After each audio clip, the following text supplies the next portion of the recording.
Okay, so magandang tanghali, magandang hapon, magandang gabi sa inyo pong lahat. Wala na naman dito ang aking batingting na ando na naman po sa labas. Ah, magandang umaga sa inyo pong lahat. It's me again, Angel Whisper 11, ang inyo pong lingkod na magbibigay po ng mensahe sa inyo. Siyempre po, kuha po tayo ng mensahe mula po sa ating Panginoong Diyos Ama, ah, sa mga Holy Spirit, sa mga Ascended Masters, angels, universe, spirit guides, ancestors, elementals, and syempre sa mga animal spirits na rin. Okay? So, for now, is syempre nais ko po muna magpasalamat sa lahat po ng mga patuloy no, na sumusubaybay ng ating YouTube channel. Sa mga new subscribers, maraming salamat po. Sa mga nag-avail po ng mga oils, sa mga nag-avail po ng oils, pasensya na po kayo sa delays. No, kasi po, medyo nagkakaroon po ng problema doon sa courier kasi nagbago nga po ng pabago-bago po, no? So, pasensya na po kayo. Bago-bago sila ng courier. So, parang ang hirap po kunin ngayon yung oras nila para po pick upin sa akin. Pero maghahanap na po ako ng ibang courier na mag-pick up po dito sa bahay kasi hindi rin po ako lumalabas o ako magbibigay ng parcel sa courier kasi nga po medyo malayo. Kaya nagpapapick up po talaga ako. So, pasensya na po. Huwag kayong mag-alala at makakarating din po yan. Okay? So, sa mga nag-avail po ng ating oil na pangkalahatan, ito po is panggamot, pangontra sa kulang, barang, lason, usog, at physical na sakit. No? Like mga bukol, yung mga external. And internal is meron po akong instruction na sinasagawa or meron po akong instruction na sasabihin sa inyo kung ano po, kung paano nyo po isasagawa yun para po magkaroon kayo ng healing kung may pamamaga po ng gallbladder, mga ganyan, no? So, meron po tayong ibibigay na instruction sa inyo. Okay? So, what else po ba? Sa mga medallions din po. Actually, ang dami ko na po dyan. Siguro, I'll make sure po na tomorrow, bibigyan ko ng time. Actually, ngayon po gusto ko mag-rest, matulog ng maaga. Kasi po, ilang araw na rin po akong, hindi na rin po nakukumpleto yung tulog. Gawa nga po ng ang daming ginagawa. May mga nagpapagamot, may nagpapa-reading. So, kailangan ko po mag-rest kasi po, first Friday is, ano na naman po to, bakbakan na naman po. So, kailangan ko ng full strength for first Friday po na darating. So, kailangan ko pong ma-flex sa inyo to tomorrow para po kung sino po yung gusto mag-avail sa inyo, lumimos po niyan, mag-chat na po kayo. Since, ang ano po natin, ang contact details po is nandiyan naman po yan sa description box, no, sa baba ng ating title ng reading. No, like, for example, sa ang Bataan ni Bataan. O, tapos kiklik nyo po yung more doon. So, merong more po doon. Pindutin nyo po yun. Nandun na po lahat ng details. Okay? So, ngayon, ano po ba ang topic natin ngayon? Okay, so nga pala sa mga baguhan, ako po ay spiritual tarot reader.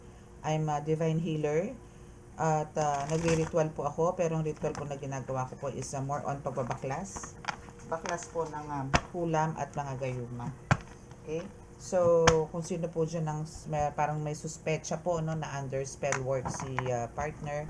So, kung gusto nyo pong maging maayos muli, magbalik uli yung buo ang pamilya, especially po kung ito is patungkol po sa pamilya na winasak po ng ibang tao. Pwede po kayo mag-consult, no? Mag-inquire. Diyan lang po yan sa description box. Okay? So, huling ko lang po yung rosary and yung patingting ko. Okay, so ito na ang ating patingting.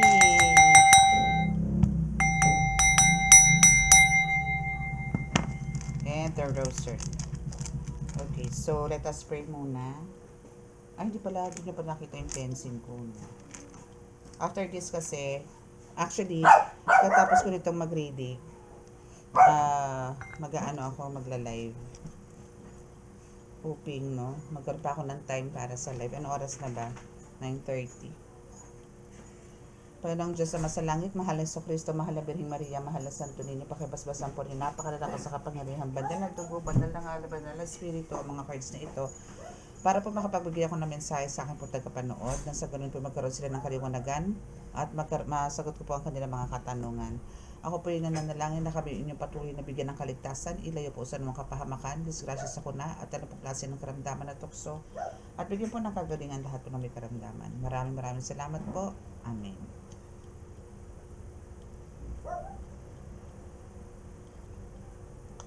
Okay, so let's start.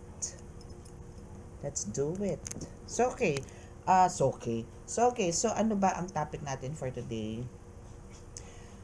Sa vision po ko po kasi sa vision ko po kasi actually kahit po ako ay even kahit ako ay nagpe-pray, ha, isipin niyo po 'yun. Kahit po ako ay nagpe-pray, meron pong pasilip-silip doon, may pasulyap-sulyap po doon sa vision ko. No, like minsan merong eyes, minsan face but hindi whole. Okay, so yun po, no, yun po yung nakikita ko doon sa vision. Actually, 2 days na yun, ano. And, pero, twice ko na nakita, hindi naman yung palagi. So, gusto ko malaman, no, or paalam natin sa inyo, baka for sure sa inyo, kung sino man po makaka-resonate dito sa inyo, para alam nyo rin po, no, kung ano po yan. Kung hindi man po ito sa vision yung nakikita, maybe sa dreams, or maybe meron po dyan nakamasid sa mga kapitbahay, mga tipong ganun, mga ka-workmates ninyo, possible na ganun po, no. So, tingnan po natin, ano ba yung bakit lagi sila nakamasid sa inyo? Ano ba ang gusto nilang sabihin? Ano ba chine-check nila sa inyo? Kung kayo ba'y humihinga pa? Yung mga tipong ganun, kayo ba'y okay pa ba? No? Nakakakita pa ba kayo? Mga tipong ganun, alamin po natin kung ano po yung mga ano nila sa buhay-buhay, no? Bakit till now is andyan sila na parang binubulabog pa rin kayo. Okay? So, syempre kuha muna tayo ng oracle. It depends, no? Kung masasagot naman po lahat ng card na ito. So, doon lang po tayo. Hindi na po tayo need na magkumuha pa ng mga ibang deck, ibang card. So, kung halimbawang ito is satisfied na ako sa kasagutan, so, dito na lang po tayo. Okay, so let's see. Okay, so first card. Okay, so for some of you is nakakaramdam po ng matinding pananakit ng ulo. So, since ako po is a spiritual tarot reader, so this is talagang kina-consider po na mayroon po kayong spiritual attack. Maybe this is also a psychic attack na tinatawag. Parang tinatanggal lang kayo ng, hindi man tinatanggal, but andito yung nagkakaroon kayo ng parang dinidistract na kayo sa mga ideas ninyo, or maybe may mga plans kayo to do this, to do that, but then dahil nga masakit ang ulo ninyo, and andito yung minsan parang nawawala kayo sa konsentrasyon, nawawala kayo ng focus. This is it. Okay? So there's a physical at psychic attack, no? And at the same time, yun nga, parang kino-consider nyo po na yun na pananakit ng ulo ninyo is parang sinasabi nyo, mainit kasi, baka gutom lang ako, yung mga tipong ganun. But pansinin ninyo, no, pansinin po ninyo, especially po kung halimbawa, ang pananakit ng ulo ninyo is may interval. Like, for some of you may nakaka-experience ng, yes, dire-diretso ang sakit ng ulo, to the point na umiinom na kayo ng gamot, maybe paracetamol or pain reliever, but then andyan pa rin. Then, meron naman sa iba sa inyo, ang nangyayari is pipitik, mamaya mawawala. Mga after 10 minutes, 15 minutes, pipitik, maya-maya wala na naman. No, for some of you, ganun. Okay? Okay, so what else? Oh, let go, let God. Pagka ganitong nakaka-experience, especially if you are a healer, especially po to sa mga baguhan na manggagamot, na nanggagamot na po ngayon, nakaka-experience po kayo ng mga ganitong atake, naku, normal na normal po yan. Pinagdaanan ko rin po yan. Na talaga pong napakasakit, halos naniningkit, nagluluha na po ako sa sakit ng ulo noon. Dahil nga po dyan sa psychic attack na yan. So, I'll just let go, let God. Keep on praying, no, and ask help, ask some help para po, sa mga guides niyo, para po sila na po ang magpatigil sa mga atake na binibigay sa inyo. Sa mga ancestors niyo, tawagin niyo po yan si God, tawagin niyo po yan. Just let go, let God. And back to work ka. Kung ano man yung ginagawa mo, kung may sinusulat ka, may ginagawa ka, nagtitimpla ka ng kung ano mga formula, no, para sa ikagagaling ng maraming tao, go. Kasi for sure, yung mga guides nyo na yan is ayaw nyo ng may distraction. No? Ang kukulit ng mga aso ko talaga. Sobra.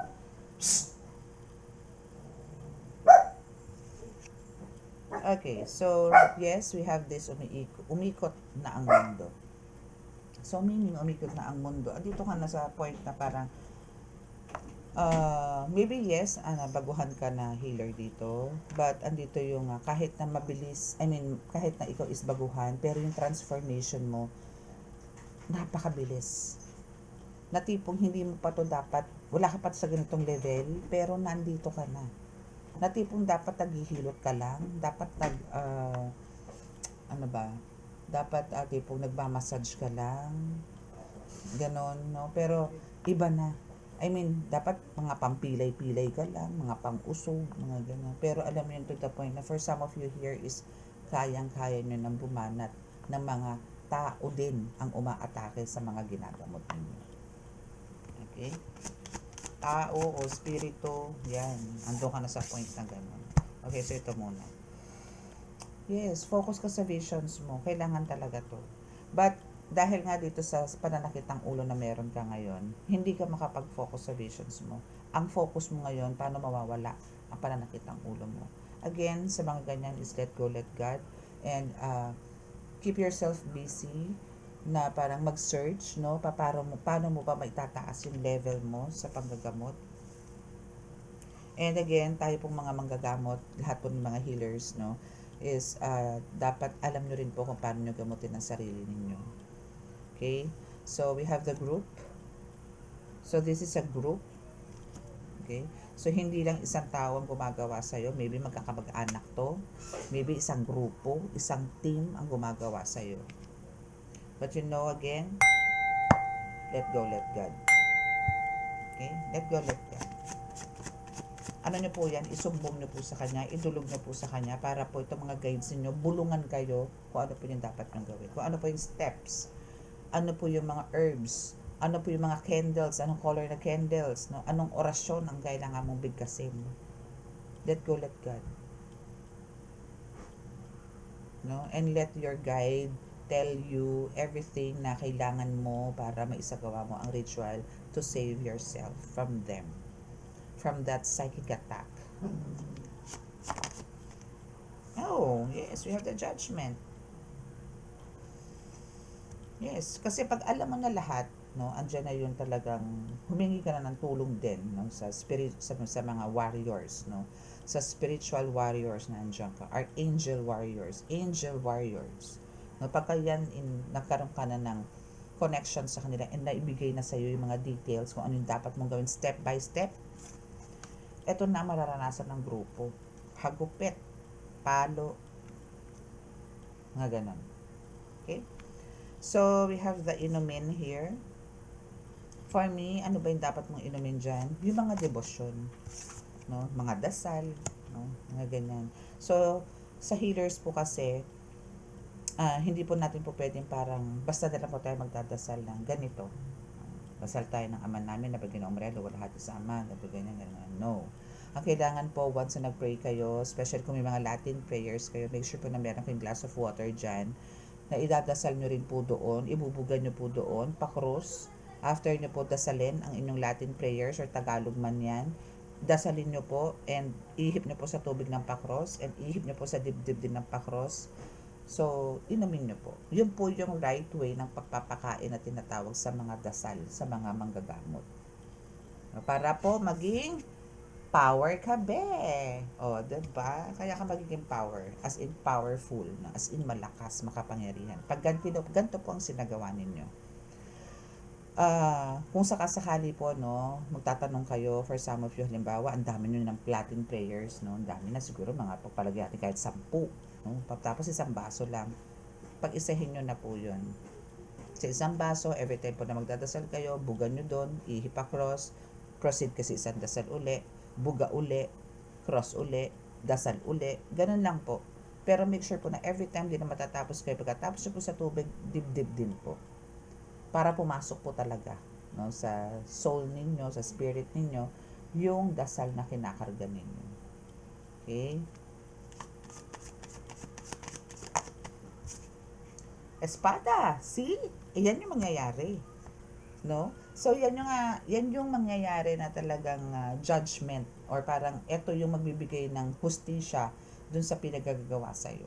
So ang hahagupit sa kanila, sinasabi ko nga sa inyo kanina, no, there's something na parang mangyayari dito na hindi maganda sa grupo na to. So there's a espada. So eto na yung sinasabi ko na spiritual warfare, no, na talaga nagkakaroon po, no, sa mundo. Kung pupunta po kayo sa kabilang mundo, through astral or vision and even dreams, uh, wala pong kapayapaan. Lagi pong magulo. And now, ang tanging advice ko nga po sa inyo again, sa mga healers dito, especially po sa mga baguhan, at syempre kung ano po yung kinakain yung dasal, yun din na nagpapalakas sa kanila, especially sa mga medallions. Kaya nga po ang mga medallions, kailangan po pinapakain po yan. Kinakausap, inalagaan, minamahal. No, yung mga medallions, bigyan nyo po ng halaga yan. Kasi end of the day po, sila din is kasama nyo rin po sa kombate, sa laban sa spiritual. Aside po dyan kay God, aside po dyan sa mga angels ninyo, ancestors ninyo, spirit guides ninyo, andyan din po yung mga medallions ninyo. Kung meron po kayong Santissima Trinidad, meron kayong Santo Niñong Hubad, meron kayong San Benito, meron kayong Mahal na Birheng Maria, lahat po yan, makakasama nyo po yan. Basta po yan is lagi nyo rin po pinapakain, no? Buhay po yan, and sasamahan kayo niyan. Isa rin po yan sa mga sumasalag. But dahil may espada ka dito, so ano to, medyo matataas ang rank. And we have the brainwash here. So yun.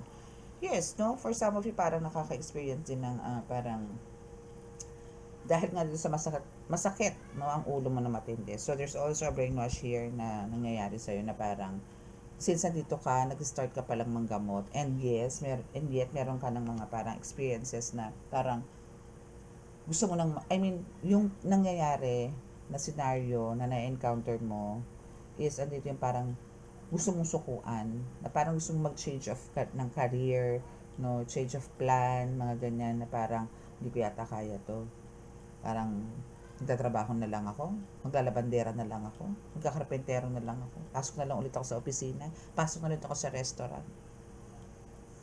Yung mga tipong ganon. Parang for some of you dito parang nawawala ng gana. O hindi naman sa nawawala ng gana, but there's a fear. No, there's fear na nararamdaman mo kasi nga parang it's too complicated. For some of you ganito yung mga nararamdaman. And ito rin yung gusto nilang iparamdam sa'yo. Ito mga evil eye na to, na lumalabas, na nandiyan sa paligid ninyo, sa panaginip ninyo. Yan po yung gusto nilang sabihin. No, na kumbaga, darating ang time, or andito yung nangungulit sila ngayon, no, na parang kasi nga, parang akala mo tapos na pero all of a sudden, andyan na naman, sumusulpot na naman sila. Nasa vision mo na naman, nasa panaginip mo na naman, or maybe may mga pangyayari sa paligid mo na parang same na naman. Yung mga tipong ganun. So, andito yung, ano ba? Ba't ba ayaw nyo kong tigilan? No? Parang ganun. And, syempre, kung ikaw is parang unti-unti ka lumalakas, sila rin unti-unti lumalakas. So, andito ngayon yung parang, pinupush ka nila na bitawan mo na yan. Kasi ang gusto nga nila sa iyo, maghirap ka. Ang gusto nila sa iyo, maging mangmang ka. Ang gusto nila sa iyo is gumawa ka ng kasamaan. Gusto nila yung hihingi ka ng tulong sa kanila. Ito is I'm talking to, especially to sa mga circle of family, relatives. For some of your relatives are ganito. Talagang hindi sila happy sa ikaw is a direct descendant, or andito yung nag-evolve ka, or andito yung talagang yung connection mo kay God is talagang direct. Ito yung ayaw na ayaw niya, na ikaw ang biniblessed at siya ang hindi, na hindi mo deserve. Alam mo yung inggit, selos, galit, nandun sa kanya lahat, package deal. That's why andito siya, binibrainwash ka niya na parang wag ka na dyan kasi wala namang pera dyan, hindi ka na mayayaman dyan, mga ganun. Wag dyan, nakakasakit ka lang, mga tipong ganun. Okay, so let's see what else. Archangel Michael, yes, kasi siya ang nag-own nitong espada. Siya ang may-ari ng espada. Espada ng liwanag. Si Archangel Michael is with you, darling. Amen. And we also have, wow, buntis. So, ibig sabihin, I'm not saying this na talaga literally is ikaw ay buntis yung nagdadalang tao. No? Okay, so let's see kayo is a buntis, then, syempre, it's a blessing, diba? So, congratulations, no? Dahil it's a blessing, no? Or maybe this is a Archangel Michael wants to say to you na you are pregnant. For some of you are pregnant now. So, maganda sana ipangalan dyan, Michael, no? Michael, para ano, dahil siya yung nag-guide sa'yo, or maybe siya yung nagbigay sa'yo ng parang ipinagtanggol ka or isinave ka, pinrotektahan ka para matuloy yung pagbubuntis mo. And maybe some of them, no, I mean, yung mga nananalangin sa'yo na, hindi magbubuntis yan. Or maybe may spell work na ginawa na parang hindi ka magbuntis. Mga tipong gano'n.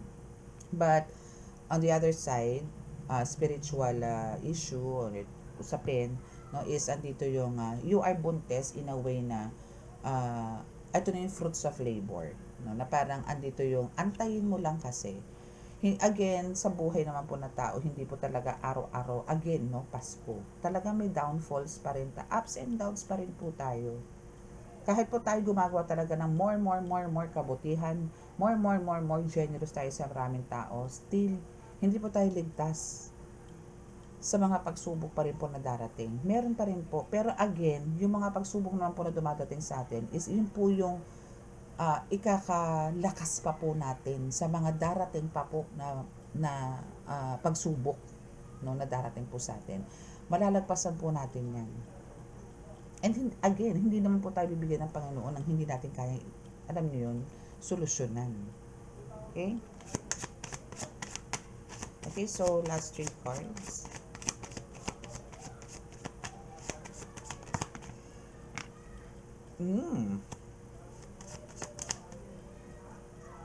May bagong pag-ibig.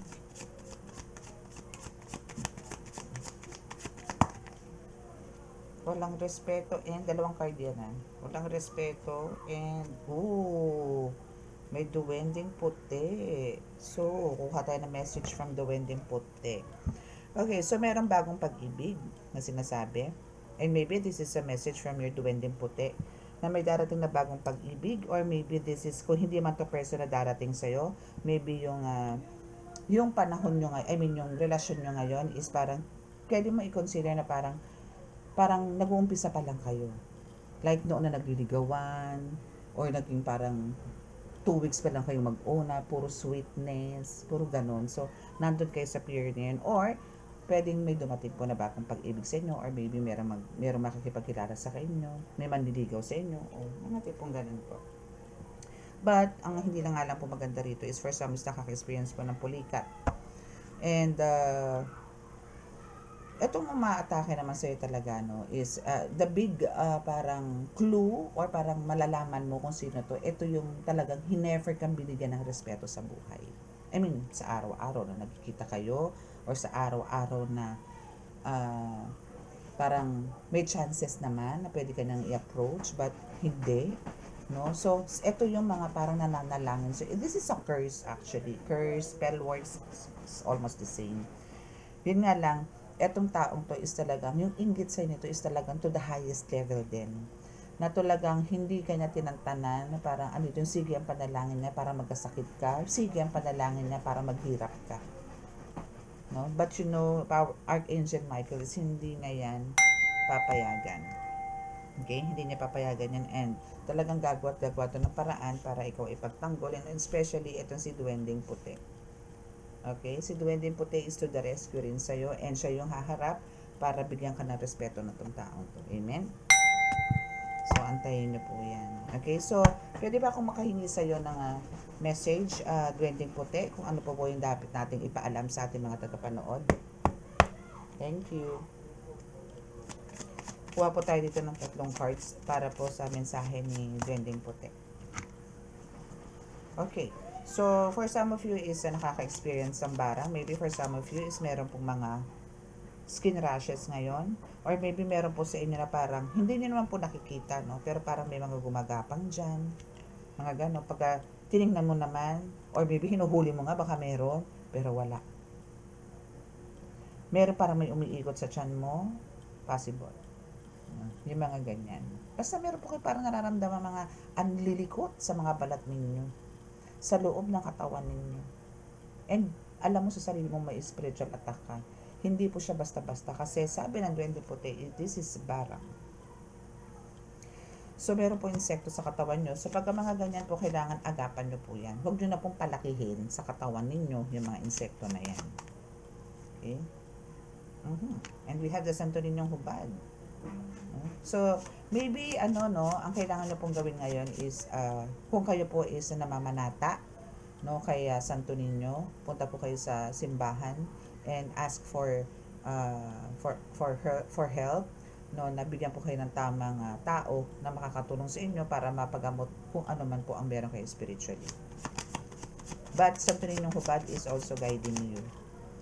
And lastly is, next month, bitin pa, Okay, so expect mo to. Okay, so mangyayari pala to, sabi ni Duwending Puti, itong barang na ito, mangyayari ito. So si Santo Niñong Hubad is nagbibigay po sa inyo ngayon ng parang, this is a prediction, na next month, merong gagawa sa'yo nito. And for some of you siguro ngayon meron na, But sa mga hindi pa po, at nakaka-resonate naman po dito sa reading na ito, next month, expect nyo po, sa month of July, expect nyo po na meron po kayong atake, but ito is hindi po basta kulam lang. Hindi po basta kulam lang. This is barang. Talagang meron mga insektong na maano nyo po talaga. And we have the Tres Pico Roma. At bantay mo, ang anghel mo nakabantay din lagi. Okay? So, you need, so sa mga wala pa po mga ganitong gamit, like Tres Pico Roma, Santo Niñong Hubad,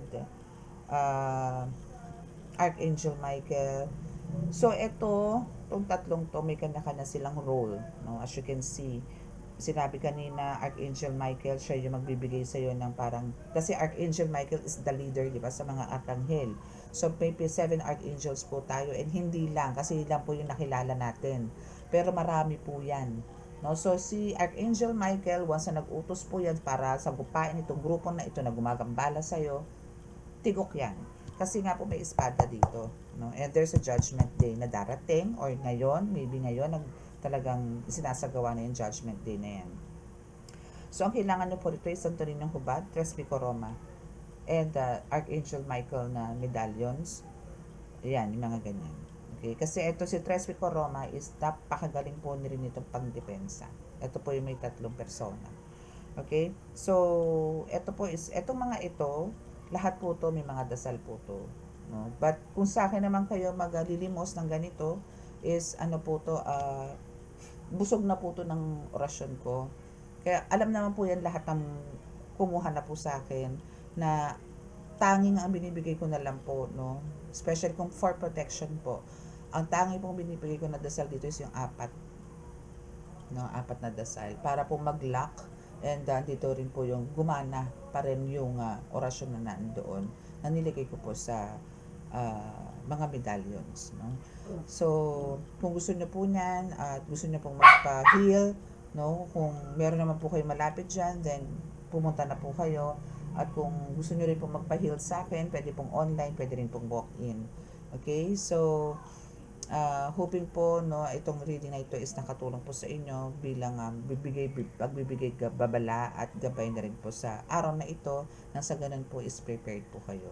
So, ingat po tayo sa mga tao sa paligid natin na akala nyo po is napakababait. Especially po kung kinakausap nyo, hindi na makatingin ng diretso sa inyo. May ginagawa po yan. Matuto po tayo makiramdam, especially po sa mga newbie na healer, talasan nyo po yung pakiramdam ninyo. Parang hindi po tayo mapahamak, Okay? So, that's it. And, hoping for another meeting later para po sa live, I think baka ako, healing pero using my crystals. Okay? So, thank you so much. Sa mga naka-resonate po at di po nakaka-subscribe, please click the subscribe button, paki-like and share, and click the notification bell para po update kayo lagi sa ating reading. And sa mga gusto po mag-avail again ng mga miracle oil, black salt with oil, and candles, no, for manifestation and protection, pangkalahatan. And mga medallions po and mutya, bracelet, yan, meron po tayo yan. Hindi ko lang po talaga siya mabigyan ng time na maipakita po sa inyo. I'll try my best no within this week. No, basta po bago po pumalo ang first Friday, make sure na maibigay. Kasi ang dami na rin po, may ring na rin po ako, yung dignum, no, and yung necklace na 10 elements with crucifix. Napakagaan po nun, promise. As in, pwede nyo po siyang, alam niyo yung makikita ng tao na parang, ano siya, very trendy. Actually, very fashionable siya. Hindi mo siya pagkakamalan na parang, meron na pala siyang protection na dala. No, yung mga ganun. Ang ganda niya, promise. As in, pagka ito nasa leeg nyo, napakagaan sa pakiramdam. Swear. Swear. Okay, so that's it. And thank you po sa pakikinig. And God bless you all. And love, peace, and hope. Bye.